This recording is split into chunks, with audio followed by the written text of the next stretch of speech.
Hello. അങ്ങനെ ഇന്ന് വീണ്ടും നമ്മൾ പുറത്തേക്ക് പോവാണ്. അവരെ സ്ഥലമൊക്കെ കൊണ്ട് കാണിക്കാനായിട്ട് പോവാണ്. ഇവിടുന്ന് അടുത്തുള്ള സ്ഥലങ്ങളാണ് കൂടുതലും. പിന്നെ മൂന്നാർ ടൗണിലോട്ട് പോകണം. മൂന്നാർ ടൗണിലോട്ട് ഇവിടുന്ന് ഒരു 12-13 കിലോമീറ്ററിനടുത്തെങ്ങാണ്ടുണ്ട്. ഓരോ യാത്രയിലും പുതിയ ഓരോ കൂട്ടുകാരെ കിട്ടും. അങ്ങനെ കിട്ടിയ 2 ഡ്രൈവർ ചേട്ടന്മാരാണിത്. ഭയങ്കര ഭാഗ്യമുള്ളത് കൊണ്ടാണെന്ന് തോന്നുന്നു.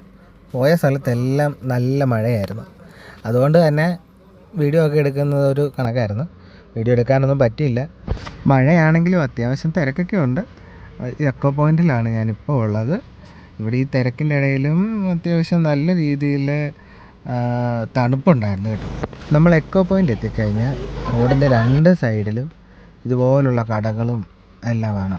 ടോയ്സിൻ്റെതുണ്ട്, ബാഗുകൾ, പിന്നെ സ്പൈസസ്, ചോക്ലേറ്റ് എന്നൊക്കെ പറഞ്ഞ് കുറേ കടകളൊക്കെ ഉണ്ട്. പക്ഷേ അതിൻ്റെയൊക്കെ ക്വാളിറ്റി എങ്ങനെയാണെന്ന് കണ്ടു തന്നെ അറിയണം. അതൊരു കാര്യം. അങ്ങനെ തിരിച്ച് മൂന്നാർ ടൗണിൽ ഞങ്ങൾ വന്നു.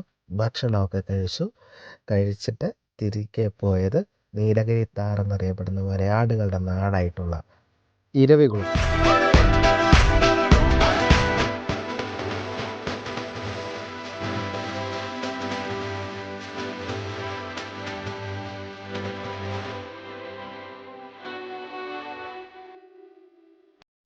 വലുതായിട്ട് വീഡിയോകളൊന്നും എടുക്കാൻ പറ്റിയില്ല. എന്നാലും അടുത്ത വീഡിയോയിൽ വീണ്ടും കാണാം.